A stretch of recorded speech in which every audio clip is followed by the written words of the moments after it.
Hola chicos, buenos días, bienvenidos a la clase. Gracias por ser puntuales y estar acá. Eh, Quiero en esta mañana comenzar con la parte socioemocional. Esta semana se ha dedicado a aprender sobre artistas salvadoreños. Nosotros como nación estamos bastante mal acostumbrados a apoyar más a los artistas fuera de nuestro país que a nuestros propios artistas. Entonces, creo que es muy significativo que el colegio dedique esta semana a conocer un poco de los artistas salvadoreños para que así vayamos apoyándoles, ¿verdad? Y conociendo también un poco más acerca de esas personas que aportan algo acerca de nuestra identidad cultural. Yo he basado este contenido en uno de los artistas en la rama de las plásticas y es Fernando York. He aprendido bastante de él esta semana. Él era una persona que no tenía necesidad de hacer lo que hizo con su vida. Prácticamente tenía su vida resuelta, ¿verdad? Sus papás tenían mucha solvencia económica y cuando él salió de bachillerato lo mandaron a estudiar a Estados Unidos arquitectura, pero estando allá, él tenía la inquietud siempre de cómo ayudar a su país y a la gente de su país a mejorar la calidad de vida que tenía. Entonces él cuenta que en una de las salidas que tuvo a Europa, recibió inspiración de parte de Dios, porque dice que él es una persona que creía mucho en Dios. De parte de Dios recibió la inspiración de lo que tenía que hacer. Y lo que hizo fue unir el conocimiento que había adquirido en arquitectura y el amor que él tenía por las artes plásticas y crear este nuevo estilo de arte, ¿verdad? Que fue apoyando, lo usó apoyando a las artesanías de nuestro país. Y lo que él decidió hacer es regresar al país y ni siquiera regresó a su casa, sino que buscó un lugar en La Palma, ¿verdad? Y se estableció ahí con la idea de ayudar a esta gente a que pudiera tener un mejor estilo de vida. Y les proporcionó su arte, les enseñó cómo pintarlo, qué colores usar, etcétera.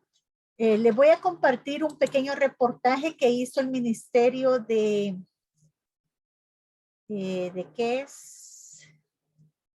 De Turismo y que habla acerca de precisamente la vida y el aporte que hizo Fernando York a la cultura salvadoreña. Ahorita se los comparto.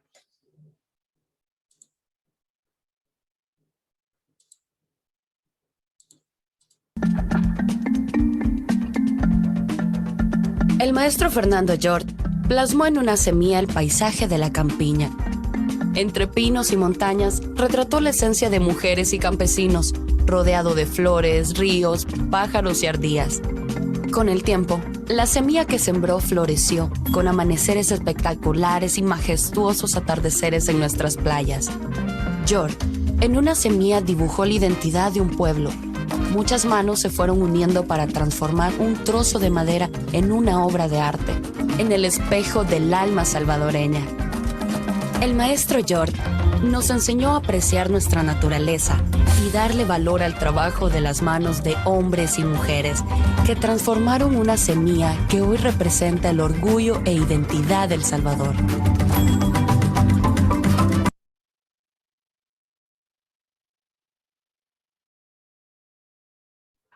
Después de aprender un poco más de él, yo creo que es una persona realmente admirable, ¿verdad? Que pudo poner los talentos con los que Dios le había bendecido en beneficio de su prójimo. Así que creo que es una persona digna de emular y de admirar. No solo él es un artista nacional, sino que hay muchos más. Así que la invitación es a que puedan aprender de la vida de esos personajes y que puedan apreciar el aporte que hacen a nuestra cultura.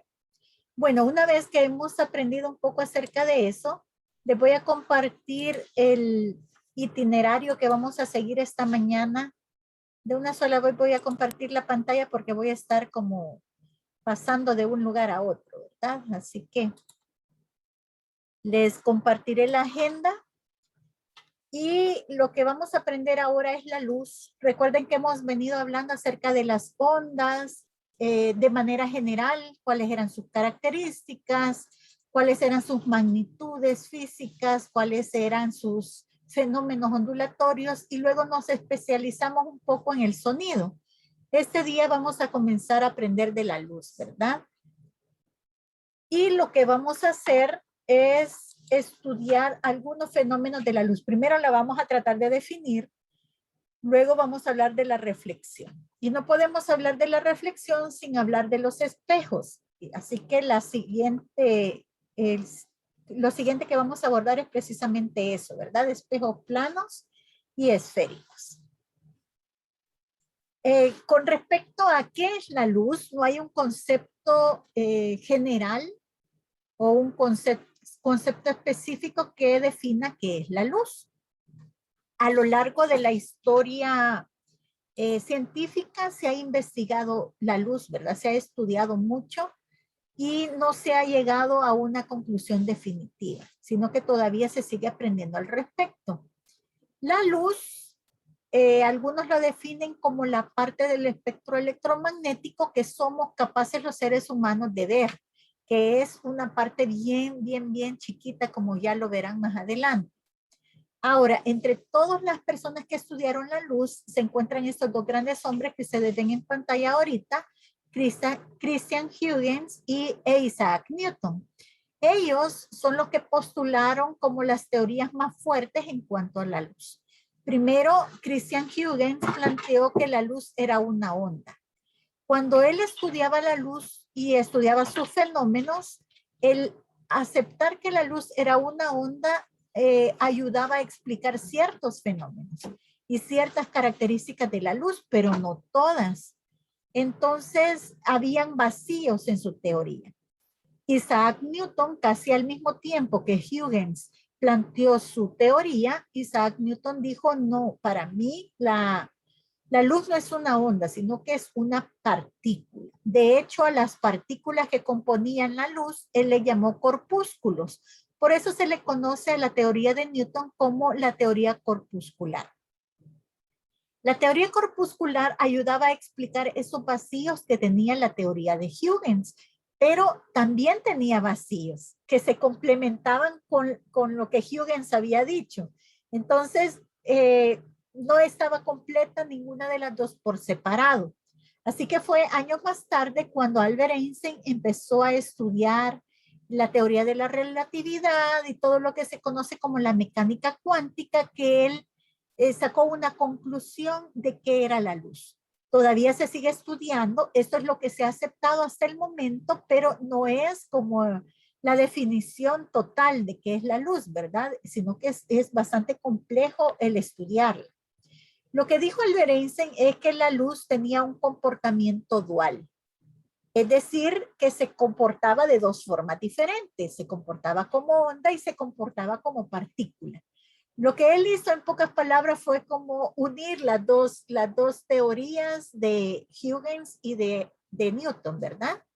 Y en algunas ocasiones, cuando se estudia la luz, se estudia como que fuera una onda y en otras ocasiones como que es una partícula, dependiendo del fenómeno que se quiere estudiar. Entonces, esta idea de un comportamiento dual de la luz nos permite tener como una concepción más amplia y entender muchos fenómenos que ocurren en esta onda, ¿verdad? Albert Einstein, de hecho, dijo que las partículas que componen a la luz se llaman fotones y que estos no tenían masa. Hizo otras especificaciones en cuanto a lo que era la luz. Aquí está el espectro electromagnético que les comentaba, ¿verdad? La luz es parte de este espectro electromagnético. Es una onda electromagnética que, según aprendimos en clases anteriores, eso significa que es una onda capaz de viajar en el vacío. No necesita un medio para propagarse. Entonces, si usted ve el espectro electromagnético que está representado en este rectángulo grande que está en la parte de arriba del dibujo, La luz visible es este pedacito que está acá, que le estoy señalando con el mouse en este momento, y que tiene los colores del arco iris. Ese pedazo tan angosto de toda la franja que compone el espectro electromagnético es lo que es lo que los hombres somos capaces de ver, los hombres y las mujeres, ¿verdad? Todo lo demás, nuestros ojos no los perciben, aunque existan los rayos infrarrojos, las microondas, las ondas de radio, las ondas de televisión. Esas son longitudes de ondas largas, de baja frecuencia, de baja energía que nosotros no percibimos. Luego, por el otro lado, tenemos los rayos ultravioletas, los rayos X, rayos gamma, rayos alfa, rayos cósmicos, etcétera, que tienen longitudes de ondas más cortas, poseen alta frecuencia y alta energía. Albert Einstein dijo que estas longitudes de ondas que les estoy mencionando son dañinas para nuestro cuerpo y que pueden modificar nuestras células. Algunos de ellos, decía él, pueden modificar incluso nuestro ADN. Y es lo que se ha comprobado, ¿verdad? Que cuando nuestro cuerpo está sometido a distintos tipos de estos rayos, podemos adquirir cáncer, porque lo que hace es modificar nuestras células.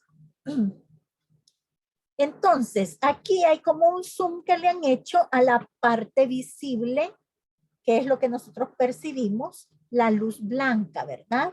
La luz blanca no es una luz compuesta de un solo rayo, por decirlo así, sino que es un rayo compuesto por varios rayos, varias ondas. Cada onda tiene una longitud de onda diferente y por eso se dan los distintos colores, así como hablábamos en el sonido, que cuando un sonido tiene distinta longitud de onda o distinta frecuencia que otro sonido, los sonidos se van como cambiando de tono y se vuelven de más grave a más agudo o de más agudo a más grave según sea el caso. Igual sucede con la luz. Aquí no es que se va haciendo más grave o más agudo, sino que va cambiando de color, ¿verdad? La luz roja tiene una longitud de onda mayor que la amarilla, que la verde, que la celeste, que la morada y así sucesivamente. Entonces, dependiendo de la longitud de onda, así la perciben nuestros ojos, con un color diferente. Y la unión de todos esos colores es lo que genera la luz blanca. De hecho, Newton creó algo que se llama el círculo de Newton, que es un círculo que contiene todos los colores del arco iris, así como en porciones, como imagínese un pastel dividido en porciones y que cada porción es un color del arco iris, ¿verdad? Eso lo creó Newton. Y si usted pone a girar ese círculo, entre más rápido gira el círculo, lo que usted va a ver es el color blanco.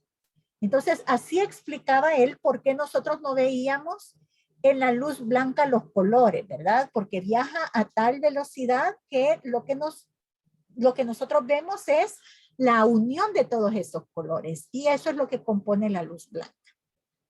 Preguntas hasta acá, chicos.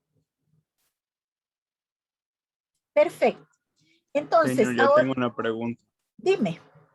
¿A qué velocidad viaja la luz? Muy bien. La luz viaja a una velocidad de 300 millones de metros sobre segundo o 300,000 kilómetros sobre segundo. Gracias, te puedes señor. imaginar, te puedes imaginar 300 millones de metros en un segundo. No hay nada más rápido que la velocidad de la luz. Hasta el momento, ¿verdad? 300 millones de metros en un segundo. Súper rápido. Gracias por tu pregunta, muy, muy atinada. De hecho, vamos a retomar ese dato en la próxima clase que veamos la refracción, ¿verdad? Pero, gracias. Muy bien, entonces, vamos a comenzar a ver los fenómenos electromagnéticos de la luz, no, los fenómenos ondulatorios de la luz, perdón. El primer fenómeno que vamos a ver es la reflexión. Aquí en pantalla usted puede ver las dos leyes que rigen la reflexión. Pero para poder hablar de estas leyes, quiero primero compartir alguna información con ustedes. Quiero ver, no tengo acceso a la pizarra, permítanme. Quiero anotar algo por aquí. Vaya. Uy. Vamos a suponer que esta es una superficie, lo que voy a dibujar ahorita. Vale. Esta es la superficie donde va a venir el rayo de luz y se va a provocar la reflexión. Como aprendimos anteriormente, la reflexión se da cuando una onda viene, choca con una superficie que no es capaz de atravesar y rebota. Es ahí cuando se da la reflexión. Entonces, primero hablemos de las palabras o de los nombres que recibe cada parte que se involucra en la reflexión. Esta parte de acá, que es donde rebota, se le llama superficie o interfaz. Ese es otro nombre que recibe, ¿verdad? Superficie o interfaz también. Esto de interfaz lo vamos a usar mucho más a la hora de estudiar la refracción, ¿verdad? De la luz. Al rayo que viene y que va a chocar con la superficie se le llama rayo incidente y se representa con una R sub I. Al rayo que ya choca y rebota se le llama rayo reflejado y se representa con una R sub R. Para poder estudiar el fenómeno de la reflexión, bueno, realmente la reflexión y la refracción también, se recomienda que dibujemos una línea que llamaremos línea normal y que es así. Tiene las siguientes características. La línea normal siempre forma 90 grados con la superficie. ¿Para qué nos va a servir la línea normal? La normal sirve para poder, como un marco de referencia, a partir del cual usted va a medir los fenómenos ondulatorios de la luz. Siempre la va a dibujar en la cabecita del rayo incidente, ¿verdad? Ahí justo donde incide el rayo en la superficie, ahí va a dibujar usted la normal, formando 90 grados con la superficie. Aquí se me forma un ángulo entre la normal y el rayo incidente. A ese ángulo le llamamos ángulo de incidencia. Y al otro ángulo que se me forma entre la normal y el rayo reflejado se le llama ángulo de reflexión. Ahora que ya sabemos todos los conceptos y todos los nombres de los que participan en la reflexión, hablemos de las dos leyes que rigen este fenómeno ondulatorio. Fíjese que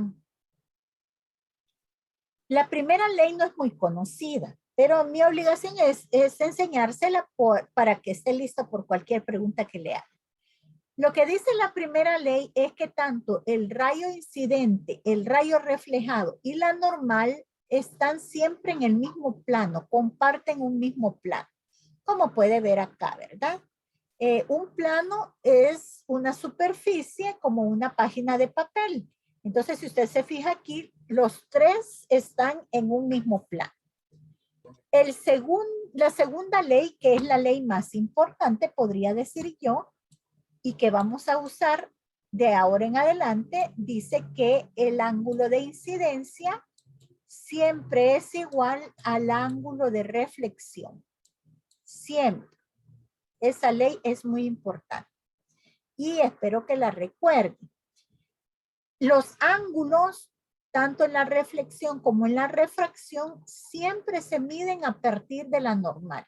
Es muy probable que a usted le den los ejercicios con el ángulo medido respecto a la superficie, pero usted lo que va a hacer es cambiar ese ángulo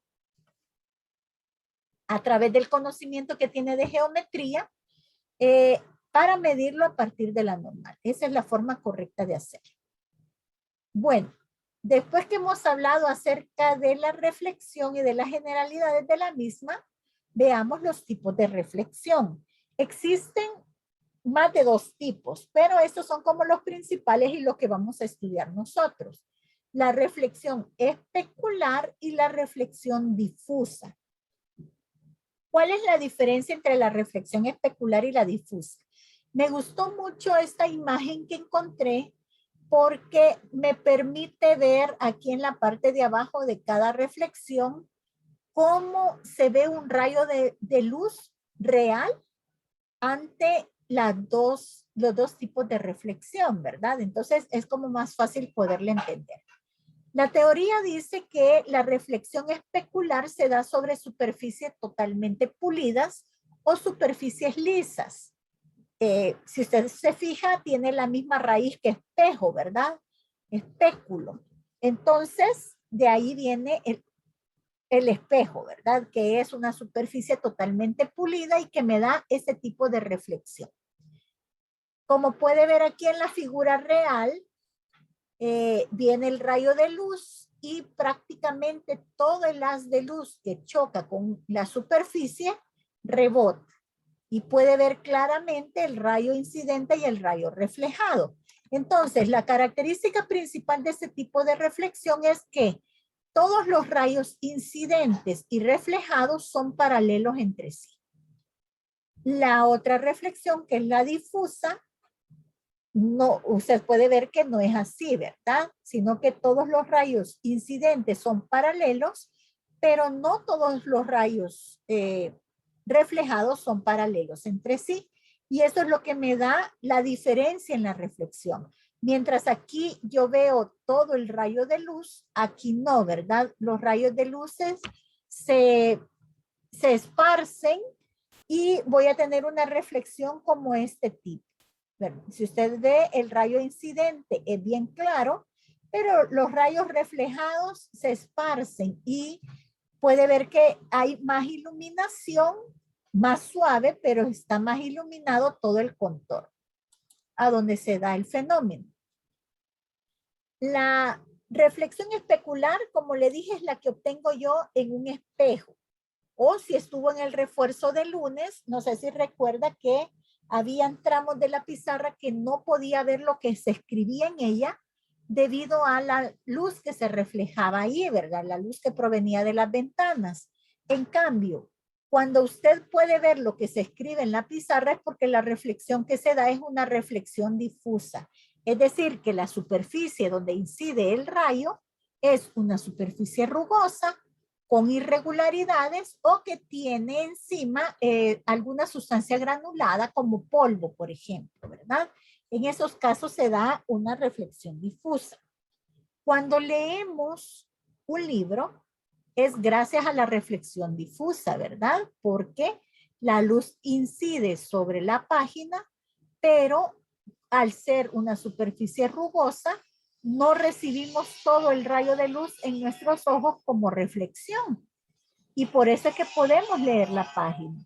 Si no, lo que sucedería es que solo veríamos una gran mancha de luz, como sucede con la pizarra, o nos veríamos a nosotros mismos en la página del cuaderno. Y tendríamos en ese caso una reflexión especular. Bueno, entonces ya hablamos de la reflexión, qué es, cómo se da y cuáles son las leyes que la rigen y los tipos de reflexiones que podemos tener. Cuando hablamos de reflexión en la luz, no podemos dejar de hablar de lo que son los espejos, ¿verdad? Como vamos a estudiar esta parte, les voy a hablar de algunos conceptos que debemos manejar y algunos nombres de los objetos que debemos manejar para hablar propiamente y referirnos a las cosas con propiedad. Esta línea que ve acá se llama eje óptico. y tiene la característica que divide al espejo justo a la mitad. También le llaman eje del espejo a veces. A lo que usted pone frente al espejo para que se refleje, a eso le llamamos objeto. Y se representa con una letra O. O sea que en las mañanas, cuando yo me levanto y me veo al espejo, el objeto soy yo, ¿verdad? Lo que se produce en el espejo se llama imagen y se representa con una letra I. Es muy probable que se hable acerca de la altura del objeto, de la altura de la imagen, porque no todos los espejos proporcionan la misma altura del objeto en la imagen, sino que hay espejos que reducen el tamaño o que aumentan el tamaño. Así que es bien común que le hablen de la altura del objeto. Otra cosa importante es la distancia que existe entre el espejo y el objeto. A esa distancia se le llama distancia del objeto y se representa con una D sub O. A la distancia entre el espejo y la imagen se le llama distancia de la imagen y se representa con una D sub I. Y de ahí el espejo, ¿verdad? Que se representa generalmente con una letra M debido a su nombre en inglés, ¿verdad? M1, M2, cuando participa más de un espejo. Esas serían como las partes de los espejos en las que vamos a estar interesados. Ahora, este tipo de estudio, en este tema nos vamos a enfocar en la imagen, más que en las características del objeto, ¿verdad? Entonces, a mí me van a preguntar en los ejercicios, dígame cómo es la imagen que se forma en un espejo plano cuando el objeto se coloca a tantos metros de distancia del espejo, por ejemplo. Las características a las que yo me voy a referir son estas tres que están acá.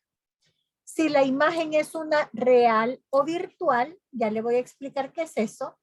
Si la imagen está derecha o invertida, o si la imagen está reducida o aumentada. ¿Qué significa eso de una imagen real o virtual? Supongamos que esta línea es el eje óptico de un espejo y esta otra línea es el espejo. Entonces, yo puedo poner aquí mi imagen, puedo pasar un rayo de luz aquí que incide en el espejo y puedo pasar un rayo de luz aquí que incide en el espejo. Si yo aplico, por ejemplo, la ley de la reflexión, este rayo 1 tendría que reflejarse con el mismo ángulo con el que llegó al espejo. Como está llegando con un ángulo de 90 grados, cuando rebote va a rebotar sobre sí mismo, ¿verdad? Así que esta dirección es tanto para el rayo incidente como para el rayo reflejado también.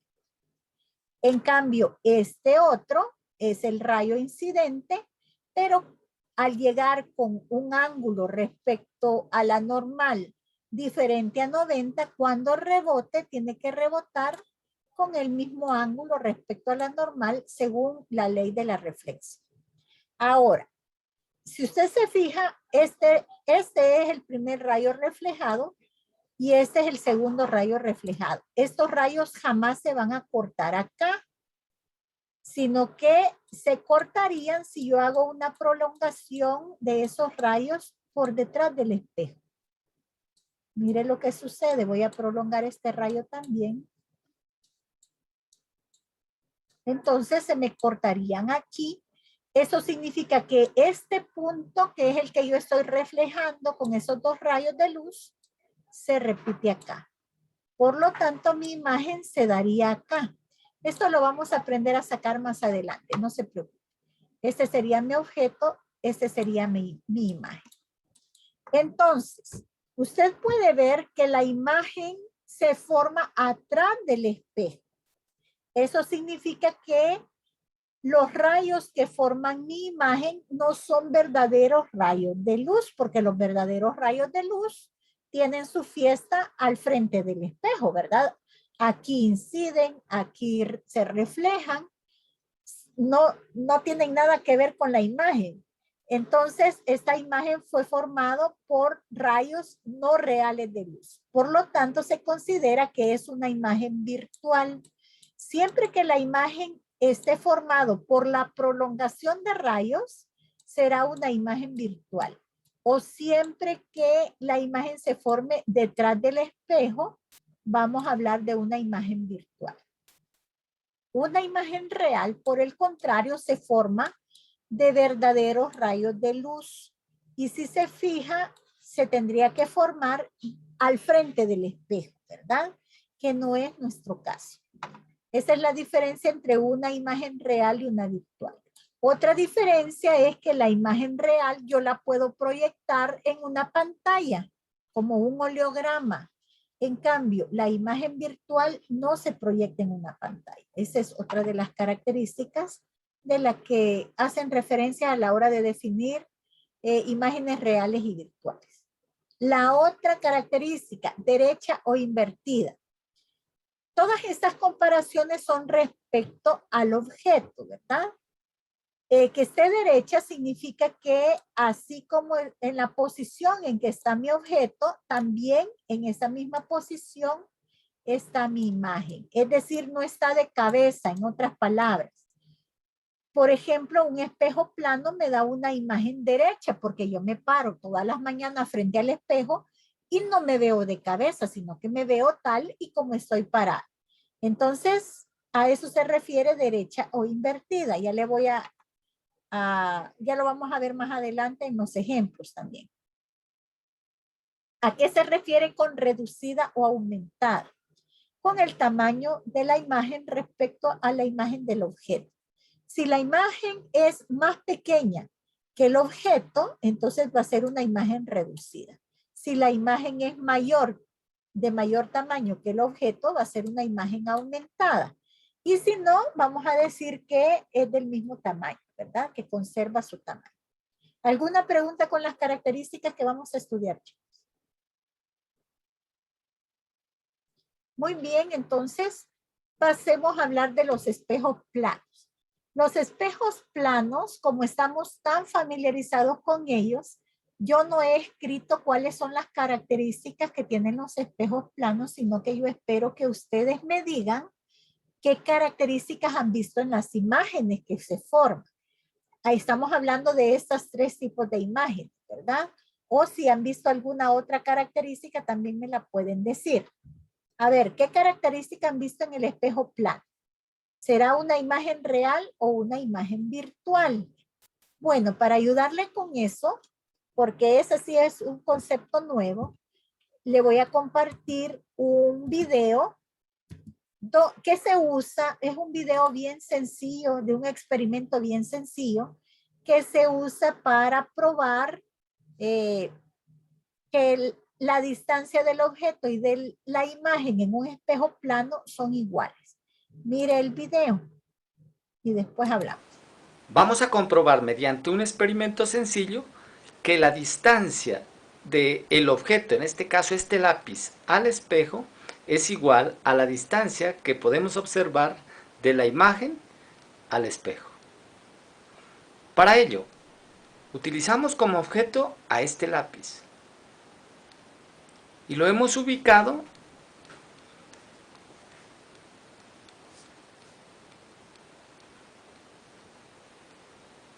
a 8 centímetros del espejo.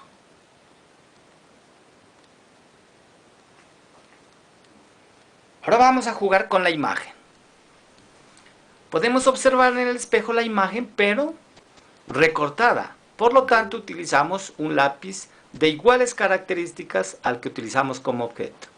Y luego colocamos detrás del espejo. Y tratamos de completar la imagen. Como podemos observar, ahí hemos completado la imagen de ese lápiz que utilizamos como objeto. Ahora vamos a comprobar a qué distancia se encuentra la supuesta imagen de este objeto que está situado al frente del espejo. La imagen es virtual y se encuentra situada detrás del espejo.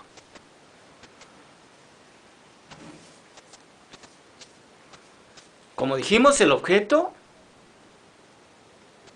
se encuentra a 8 centímetros del espejo. Ahora vamos a comprobar la supuesta imagen a cuántos centímetros se encuentra. Como podemos observar, la imagen también se encuentra a 8 centímetros del espejo. Lo que nos permite deducir que la distancia del objeto al espejo es igual a la distancia de la imagen al espejo. Muy bien, un experimento súper sencillo, pero súper útil para lo que estamos estudiando nosotros ahorita, ¿verdad? Entonces ya les puedo ayudar con la primera característica. La primera característica es que es una imagen virtual, porque si usted se fija, la imagen se forma atrás del espejo. Incluso ya medimos a qué distancia se forma, ¿verdad? Esa sería otra característica que podríamos agregar, que la distancia del objeto va a ser igual a la distancia de la imagen. Incluso hay películas que han como caricaturizado esto de que la imagen se forma detrás del espejo y han dicho que ya detrás del espejo hay otra dimensión y que si podemos entrar es un mundo paralelo y un montón de fantasías, ¿verdad? Pero todo en base a esta característica de las imágenes de los espejos planos. ¿Qué otra característica ha notado usted? A ver, en la mañana cuando se ve en el espejo, ¿se mira de cabeza o se mira derecho?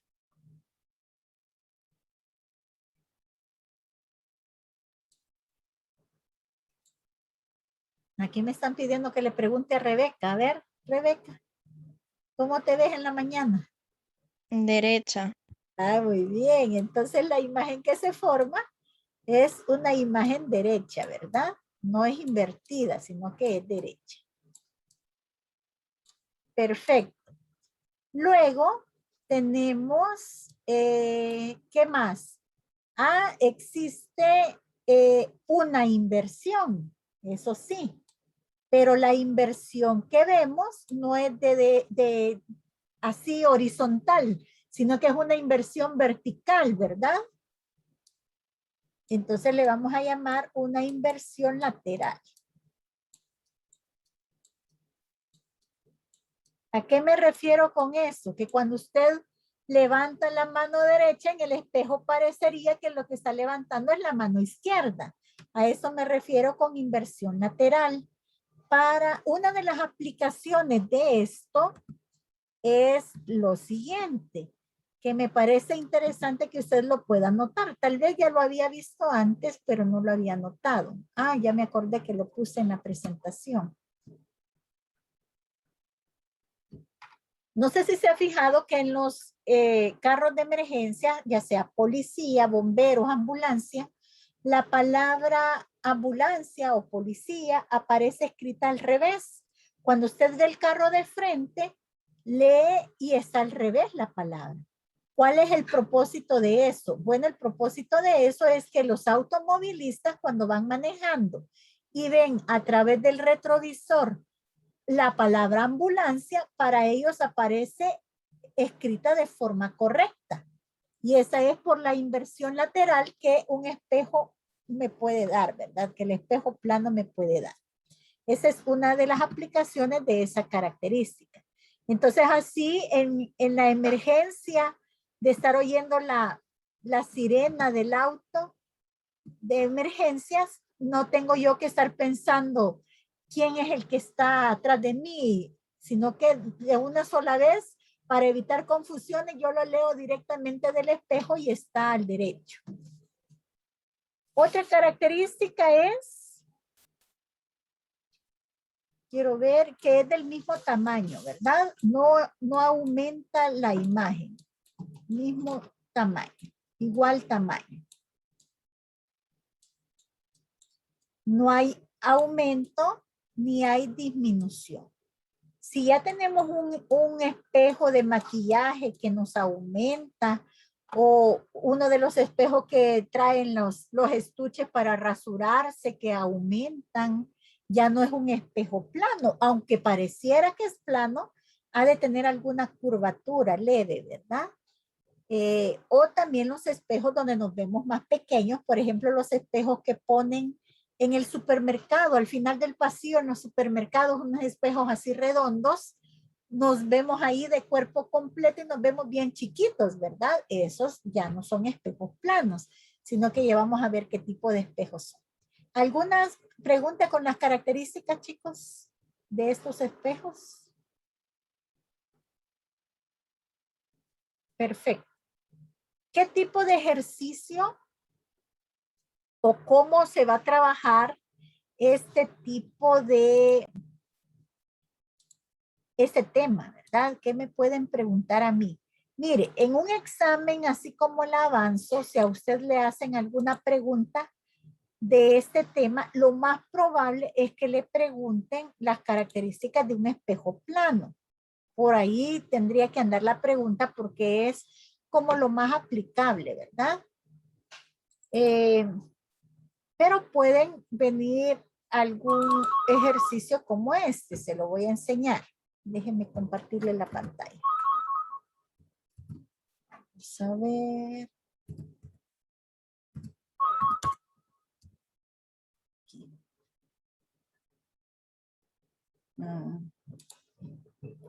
Vaya. Le voy a compartir aquí la pantalla para que podamos ver los ejercicios. Aquí está. Vaya. Los ejercicios son bastante sencillos. No vamos a ver nosotros porque no son como muy examinables estos temas a la hora de exámenes de admisión de universidades o exámenes tipo avanzo. Son poco examinables, así que les voy a enseñar el método más fácil. No les voy a enseñar el método matemático, sino que el método gráfico, que es mucho más fácil. En el método gráfico nos vamos a basar en la ley de la reflexión y con un poco de geometría usted puede resolver los ejercicios. Se lo voy a enseñar por cualquier cosa, ¿verdad? Que lo vaya a utilizar para el examen del cuarto periodo, obviamente que sí lo va a utilizar, pero no sé si para el avance, le soy sincera. Entonces dice el ejercicio: encuentre el ángulo con el que el rayo de luz mostrado en la figura sale después de reflejarse en los dos espejos. Usted tiene aquí dos espejos formando 90 grados entre ellos y viene un rayo de luz e incide en la superficie del espejo 1 con un ángulo de 30 grados. La pregunta es, mire, este rayo después de incidir aquí se va a reflejar y al reflejarse va a llegar al espejo 2 y se va a volver a reflejar. ¿Con qué ángulo se refleja en el espejo 2? Esa es la pregunta. Para resolverlo, lo que usted va a hacer es primero poner la normal, ¿verdad? Ese va a ser siempre el primer paso. ¿Cómo va a dibujar la normal? En la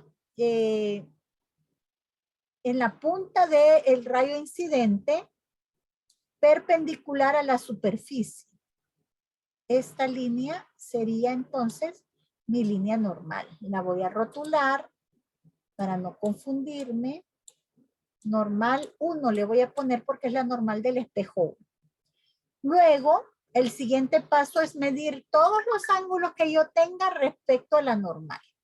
Así que en vez de tener este ángulo de 30 grados, yo necesito tener este ángulo de acá.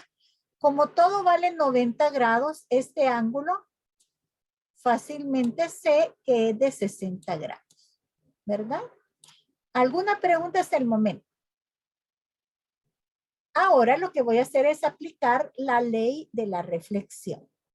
Yo sé que este rayo va a salir de ahí y se va a venir para acá. Va a llegar al espejo 2. Según la ley de la reflexión, el ángulo de incidencia y el ángulo de reflexión, que es este, son iguales. Así que ese también tiene que medir 60 grados. Este rayo reflejado se me convierte ahora en un rayo incidente, ¿verdad? Porque incide en el espejo 2. Así que ahí voy a pasar la nueva normal.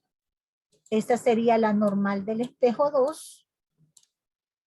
Y voy a sacar este ángulo, que sería el ángulo, mi nuevo ángulo de incidencia. ¿Cómo lo puedo sacar? Si usted se fija aquí, voy a tratar de colorearlo para que lo vea. Esto de acá es un triángulo rectángulo, ¿verdad? Al ser un triángulo rectángulo es bien fácil sacar el ángulo que me falta.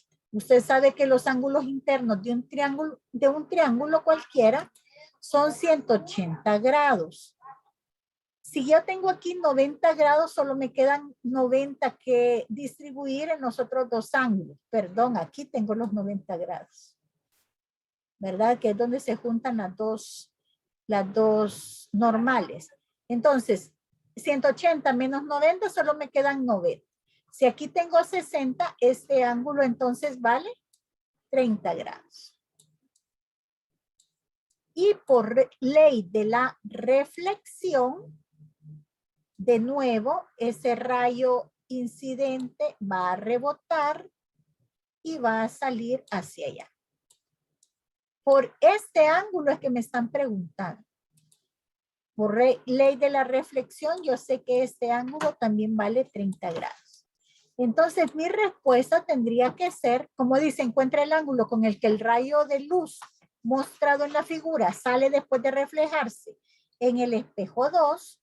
Mi respuesta tiene que ser 30 grados respecto a la normal, ¿verdad? Que es la forma correcta de medir los ángulos. Aunque si es una respuesta de opción múltiple y le sale respecto a la superficie, usted ya sabe que como aquí hay 90 grados, esto sería 60 grados. Entonces solo lo saca ahí. ¿Alguna pregunta de este tipo de ejercicio, chicos?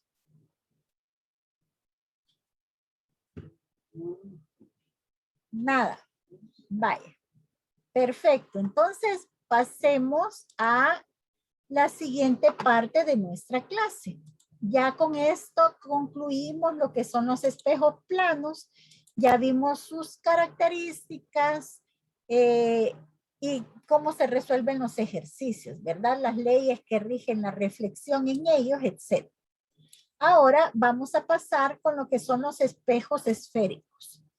Los espejos esféricos, como su nombre lo dice, provienen de una esfera, ¿verdad?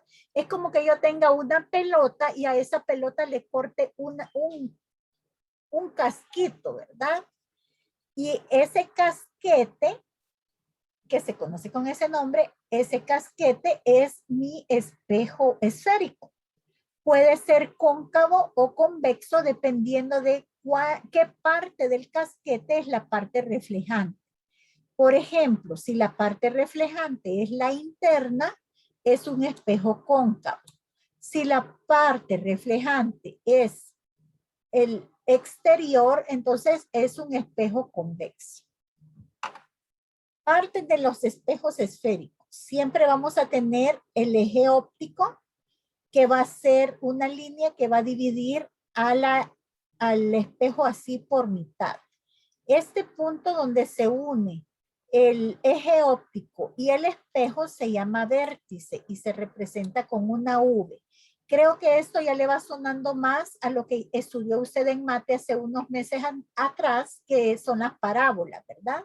Son muy parecidos a las parábolas los espejos esféricos. De hecho, tienen un foco igual que las parábolas. Y ya vamos a hablar un poquito acerca de ese foco. También tienen otro punto de interés que se llama centro de curvatura.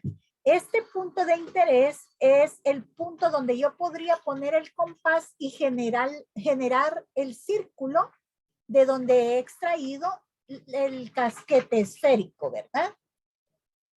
Entonces, se le llama centro de curvatura, y a la distancia que hay entre el centro de curvatura y el vértice, adivinen cómo se le llama. Efectivamente, se le llama radio. Y a la distancia entre el foco y el vértice se le llama distancia focal. Algo importante es que la distancia focal se encuentra a la mitad de el radio. O en otras palabras, el radio o el centro de curvatura, que es ya el punto, el radio es la distancia, ¿verdad? El centro de curvatura es el punto S. El centro de curvatura se encuentra a 2 veces la distancia focal. Si usted lo quiere ver así, ¿verdad? Eso es como las generalidades de los espejos esféricos. La otra cosa es que a los espejos cóncavos también se les llama espejos, ya se me olvidó.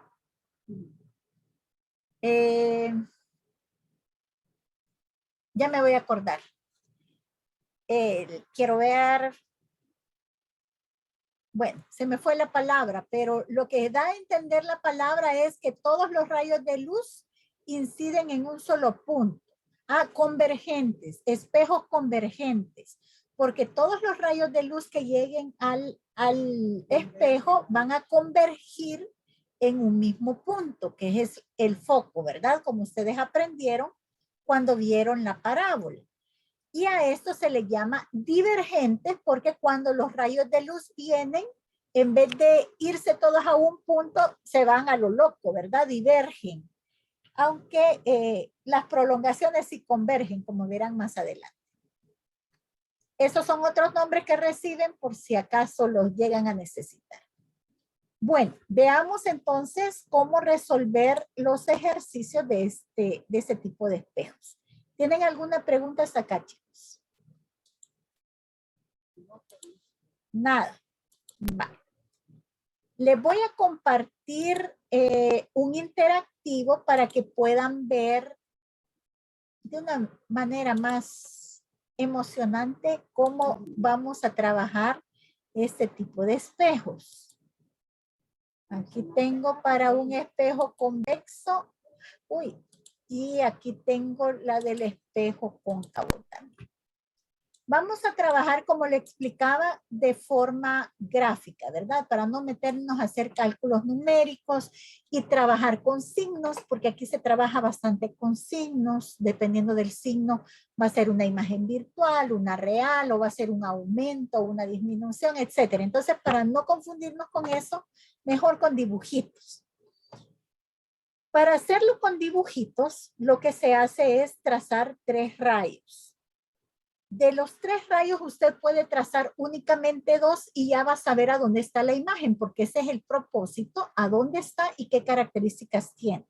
Entonces, 2 de 3 le sirven, pero le voy a enseñar 3 porque van a haber ocasiones que dependiendo a dónde esté el objeto, se le va a dificultar trazar cualquiera de esos rayos. Entonces, mejor tener más opciones a quedarse amarrado que no puede trazar los rayos, ¿verdad? El primer rayo se llama rayo paralelo. Se llama así porque sale del objeto paralelo a la superficie, por eso se llama rayo paralelo, y cuando rebota, rebota pasando por el foco. Esa es la dirección que va a tener siempre. Paralelo al eje óptico, cuando rebota pasa por el foco. Ese es el primer rayo. Segundo rayo se llama rayo focal. Sale del objeto, pasa por el foco y cuando rebota, rebota paralelo. Si se fija es como lo contrario al primer rayo, ¿verdad? El primer rayo es paralelo y pasa por el foco, el segundo rayo pasa por el foco y se refleja paralelo. Y el tercer rayo se llama rayo central porque pasa por el centro de curvatura. Y la dirección es que pasa por el centro de curvatura, llega al espejo y se rebota sobre sí mismo. Esos son los 3 rayos. Donde se cortan los 3 rayos, aquí este interactivo no está bien hecho. Los 3 rayos deberían de cortarse en un mismo punto. Ahí se ubica la imagen. Como usted lo que ha proyectado es esta parte de arriba de la cabeza de la mujer que nos sirve como objeto, ese mismo punto está proyectado aquí. Entonces va de ese punto al eje óptico, aquí iría de ese punto al eje óptico. Mire cómo quedaría el objeto. Características, ¿qué pondría yo en la respuesta? En la respuesta yo pondría que la imagen es real, porque se forma al frente del espejo con verdaderos rayos de luz. Invertida, porque si se fija, está de cabeza respecto al objeto. Y disminuida, porque el tamaño del objeto es mayor que el de la imagen. ¿Alguna pregunta con los rayos, chicos? Veamos cómo trazaríamos estos mismos rayos en un espejo convexo. ¿Cuál es la diferencia con el espejo convexo? La diferencia es que aquí, como la curvatura está al sentido contrario de la superficie reflejante, voy a tener un foco y un centro de curvatura virtual. Es decir, el foco y el centro de curvatura se encuentran atrás del espejo. Voy a empezar a trazar los rayos. Son exactamente los mismos rayos, ¿verdad? Pero ¿cómo voy a hacer para que pase por el foco? Por ejemplo, ahorita le explico. Saco el primer rayo, paralelo al eje óptico. Cuando rebote, la prolongación de ese rayo pasará por el foco, porque no puede ir al foco porque está al otro lado del espejo, ¿verdad? Entonces, si se fija, el rayo va a salir así, pero la prolongación va a pasar por el foco. Siguiente, rayo focal. Es como si fuera el foco, pero cuando rebota, rebota paralelo. Si usted se fija, lo que están prolongando en el interactivo son las reflexiones de los rayos, porque ellos son los que forman la imagen. Aquí ya puedo vislumbrar a dónde se va a formar la imagen, donde se cortan los rayos reflejantes. Veamos el último rayo. Saldría de la mujer como yendo al centro, a la distancia del radio, ¿cómo les dije que se llamaba esa? Ya se me olvidó también. Al centro de curvatura, y cuando rebota, rebota sobre sí mismo, ¿verdad? Ahorita van a ver. ¿Ve? Es como que va al centro de curvatura. Y cuando rebota, rebota sobre sí mismo. Si usted se fija al frente, los rayos reflejados divergen, por eso se llama espejo divergente. Pero las prolongaciones convergen en un solo punto. Por tal razón, la imagen estaría acá y sería una imagen virtual, derecha y reducida. Preguntas, chicos. ¿Ya se animan a hacer un ejercicio ustedes solitos? Pues? Perfecto. Me encanta el entusiasmo que tienen. Entonces, ahorita vamos a hacer un ejercicio entre todos para que vean por dónde va a venir el examen, ¿verdad? Vaya. Voy a la siguiente página. Mire el enunciado lo que dice. Encuentra las características de la imagen que se forma en un espejo cóncavo cuyo centro de curvatura está a 30 centímetros y donde el objeto se encuentra a 10 centímetros del objeto. Paso número 1. Voy a dibujar el eje óptico. Paso número 2. Voy a dibujar lo mejor que pueda, porque dibujar con mouse es un poco complicado para mí, un espejo cóncavo. Vamos a suponer que ese es mi espejo cóncavo. Paso número 3. Sacar una regla, escoger una escala y poner las medidas que el ejercicio me da. Este centro de curvatura es C. Esta es la distancia del objeto, pero necesito también el foco. ¿Cómo encuentro el foco? Bueno, si me dan el centro de curvatura, yo sé que el foco se encuentra a la mitad del radio. Entonces, aquí el foco estaría a 15 centímetros. Escojo una escala que me convenga para poder poner estas medidas, porque ya hacer un dibujo de 30 centímetros de largo ya no cabe en el cuaderno, ¿verdad? Entonces le sugiero que escoja una escala. Agarro una regla. Yo voy a escoger aquí mi propia escala. Usted puede escoger la que a usted le parezca. Y voy a poner aquí, quiero ver.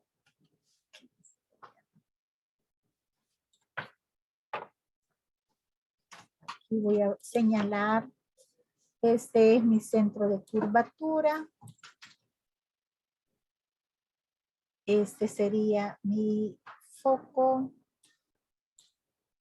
Y mi objeto estaría aquí. Bien, voy a quitar la regla. Voy a rotular para que no se me olvide. Centro de curvatura. Foco. Y el objeto que va a ser una flecha. ¿De qué altura dibujo la flecha? Bueno, usted escoja a menos que el ejercicio ya le diga que lo haga, que tiene una altura de 3 centímetros, pues lo hace con escala, ¿verdad? O lo hace real, usted según le convenga, para que pueda medir cuál es la diferencia de tamaño. Eso sí, el ejercicio se lo. ¿Preguntas hasta acá, chicos? Vaya. Entonces ahora, este ejercicio es un poco diferente al que le expliqué, ¿verdad? Porque allá esto estaba atrás de las dos medidas de centro de curvatura y foco. Y a la hora de trazar los rayos era como más fácil. Aquí no, está antes de esas medidas. Voy a tratar de explicarle. Ya a propósito escogí un ejercicio así para que usted aprenda cómo se hace. Bueno, el 1 sale paralelo al eje óptico. Y cuando rebota, rebota pasando por el foco. Esto usted lo va a hacer con una regla, ¿verdad? A mí porque el programa me da la facilidad de trazar líneas rectas. Lo que me interesa aquí y en lo que me voy a enfocar es en los rayos reflejados, porque ellos son los que me forman la imagen. Rayo número 2. Sale del objeto, pasa por el foco y cuando rebota, rebota paralelo. Bueno, en este caso voy a unir foco y objeto, espejo. Y cuando se rebota, rebota paralelo. Este es el rayo que me interesa, el reflejado. ¿Cuándo se va a unir este rayo reflejado con este otro rayo reflejado? Jamás se va a unir. Entonces, cuando yo veo que al frente no tengo esperanza de que se corten, eso significa que mi imagen va a estar atrás, ¿verdad? Así que voy a ir prolongando las reflexiones. Recuerde que lo que nos interesa son los rayos reflejados. Lo voy a hacer un poquito así, solo para que tenga una mejor visión de que este es una prolongación. Y voy a prolongar también este otro rayo reflejado, ¿verdad? Que iría,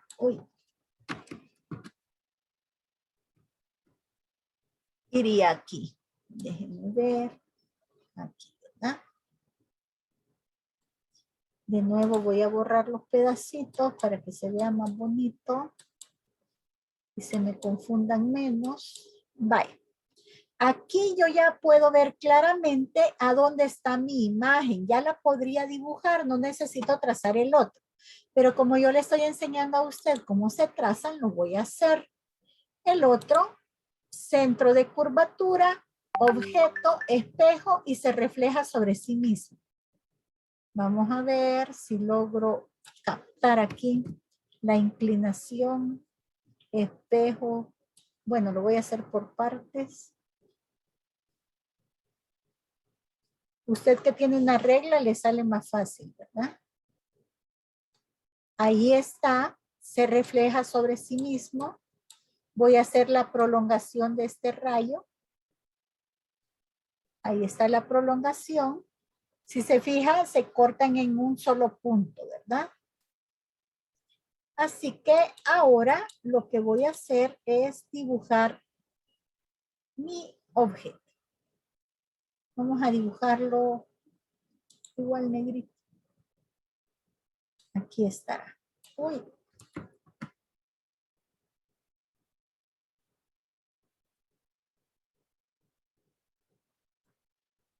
Entonces, la respuesta a este ejercicio es que yo tengo una imagen virtual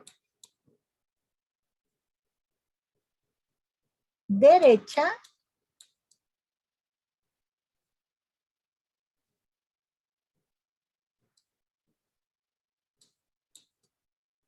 aumentada. Pregunta, chicos.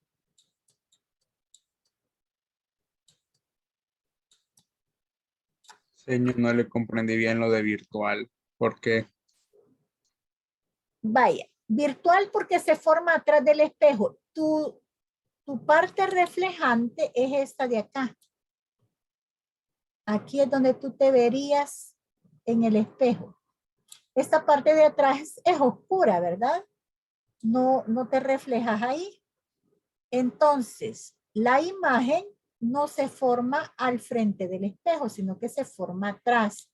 Siempre que tu imagen se forme atrás del espejo, va a ser virtual. Más Ok, preguntas. gracias, señor. Vaya ahí. Más preguntas, chicos. Perfecto, entonces vamos con el último ejemplo de esta mañana, que es este mismo ejercicio solo aplicado a ejercicios convexos, ¿verdad? Porque ahí cambia un poquito.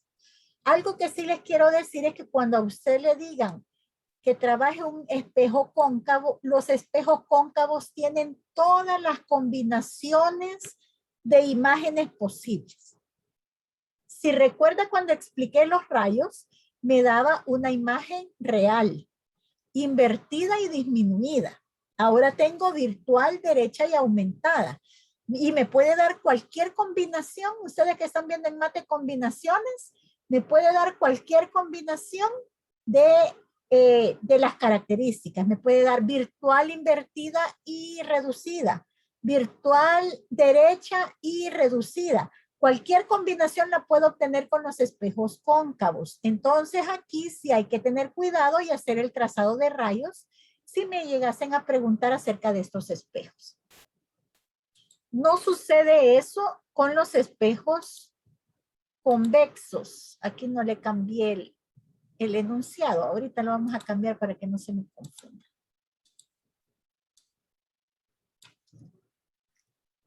Convexos. Vaya. Con los espejos convexos no sucede eso. Si usted recuerda, cuando expliqué, me daba una imagen reducida, virtual y derecha. Veamos qué va a suceder ahora con estas nuevas medidas. Paso 1, dibujo eje óptico y espejo. Eje óptico, espejo. Uy, no. Espérenme, ahorita. Espejo. Paso 2, escala, ¿verdad? Después de escoger la escala, saco la reglita y voy a empezar a medir.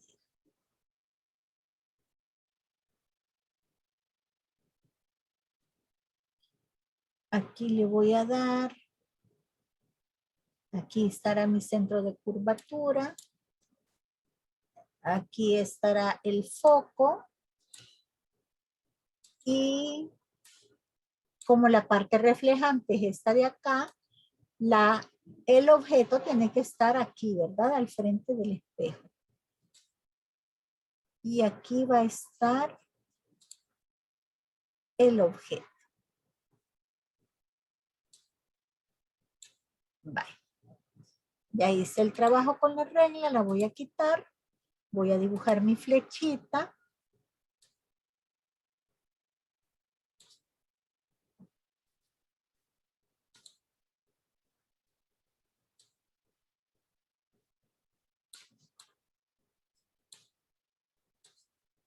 Voy a ponerle nombre a las señas que hice: objeto, foco y centro de curvatura. Muy bien, estoy lista para empezar el trazado de rayos. Rayo número 1, paralelo al eje óptico. Cuando rebote, va a rebotar pasando por el foco, pero como el foco está aquí atrás, va a rebotar como pasando por el foco. Es decir, la prolongación del rayo reflejado va a pasar por el foco.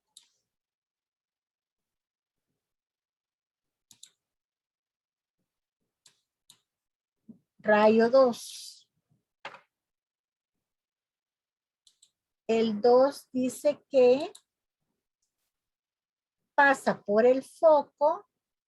Lo voy a hacer al revés solo por cuestión del uso de las herramientas digitales, ¿verdad?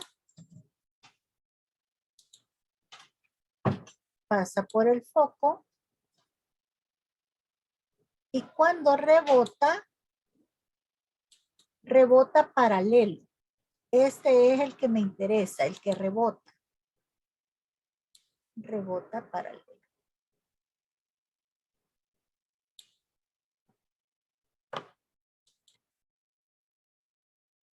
Este es el que rebota. Este es el que voy a prolongar.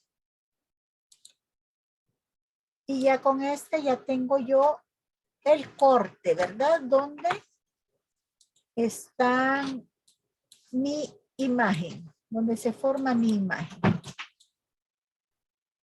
Voy a pasar el tercero, solo por cuestión de explicación. Es como que viene del eje óptico, como que viene del centro de curvatura y va a rebotar sobre sí mismo, ¿verdad? Si se fija, ya tengo la intersección de los 3 rayos aquí. Ahí iría mi objeto. Lo voy a dibujar. Perdón.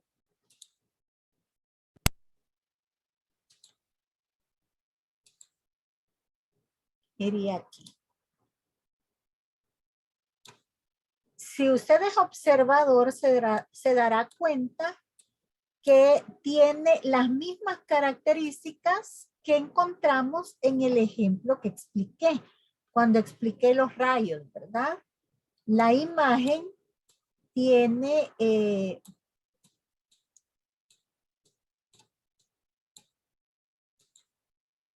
menor tamaño, es decir, que es reducida, es virtual, porque está en la parte de atrás del espejo, y es derecha. Siempre los espejos convexos, sin importar a dónde va a estar el objeto, voy a tener este tipo de imagen. Ejemplo de espejo convexo, los retrovisores de los automóviles. El retrovisor es un espejo convexo. Por eso, si usted se ha fijado, los retrovisores tienen aquí abajo unas letritas. Esas letritas dicen los objetos pueden estar más cerca de lo que parecen. Precaución, los objetos pueden estar más cerca de lo que parecen. ¿Por qué le dan esa leyenda? Porque como reduce el tamaño de la imagen, su cerebro le puede hacer una jugarreta y usted puede pensar, el carro todavía está lejos y se mete y no, ¿verdad? Lo tiene a la par. Por eso es que tiene esa imagen, perdón, esas letras, esa leyenda para que usted pueda tenerla presente cuando ve el auto a través del retrovisor. Entonces, si tiene ese defecto, ¿por qué se usa como retrovisor? ¿Por qué no usan otro tipo de espejos? Se usa como retrovisor porque el campo de visión de un espejo convexo es mucho más amplio que el de cualquier otro espejo. Entonces usted tiene una visión más amplia que compensa a esta debilidad que tienen los espejos, ¿verdad? Otro uso de los espejos convexos es, como le decía anteriormente, en los pasillos de los supermercados, ¿verdad? Usted ve que ahí hay espejos y esos espejos sirven para la vigilancia. Controlan todo lo que está pasando en un pasillo o dos a veces a través de un mismo espejo por el amplio campo de visión que tiene. ¿Alguna pregunta, chicos, con este trazado de rayos o con cualquier cosa de la clase?